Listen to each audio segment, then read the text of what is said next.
Let's now see how God intends to fill His world. 3 times you will see the word multiply. And 10 times you will see the word after its kind, after its type. So immediately you will understand God's method of growth is multiplication.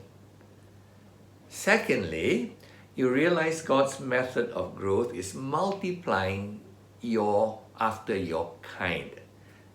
A certain bird produces birds like itself, but more than itself. Let's say one bird produces 10 baby birds. 10 baby birds each produce 10. So after one generation, you got 10. Next generation, you have 100. And that way you will fill the earth very fast. Now, this is a seed truth. That's how God grows things. But I think a lot of Christians, and definitely a lot of churches, have never figured out God's method. For many churches, this is how they grow their church. What they do is they have a rally, they use their great event, maybe a great preacher, a great drama, a great opportunity like Christmas, and they invite friends in, and some people get saved, and then we've added to the church 10 more this year. And that's why church growth is so slow. God doesn't want us to do addition. You almost think that pastors don't know the difference between addition and multiplication. Multiplication is God's method. So it's not like one pastor adds a few people in, but each believer in the New Testament, we are told, go and make disciples. Disciple making of all people. In other words, I'm a pastor. How do I multiply myself? I'm a pastor, so I must clone. I must produce pastors. So my role is, when I die, I hope I have produced 10 pastors like me, preferably better than me. And then I've taught these 10 pastors, each one to make 10 pastors themselves. And so you see, by the first generation, PC has multiplied himself 10 times, and then by the next generation, his spiritual grandchildren will be 100 of them. Now, can you see how fast that is? So if you're a Sunday school teacher, you multiply yourself. One good Sunday school teacher, now you have 5 good Sunday school teachers. Each one of them taught what you taught them, and they learn how to teach others and make disciples of others. So 1, 5, 25. See? So how fast it can grow. If you're a cell group leader, 1, 5, 25. How fast, right? By the 4th, 5th generation, we have grandchildren, great-grandchildren. It's like a lot. So if you're just a friendly Christian, you know how to share the gospel in your office, you multiply your friendliness, and others can do it. So basically, that's God's method. Very, very simple, but I think we've confused the plus and the multiplication process. What else do we learn?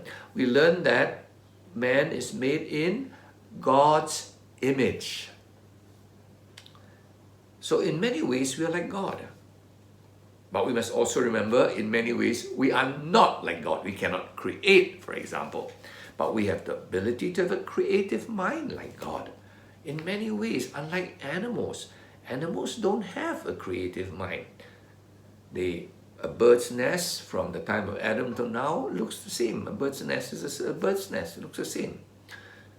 Human house, oh my goodness, from Adam's time till now, so much more addition and more beautiful, right? So we have a lot of ability in the image of God. On the other hand, we're also limited.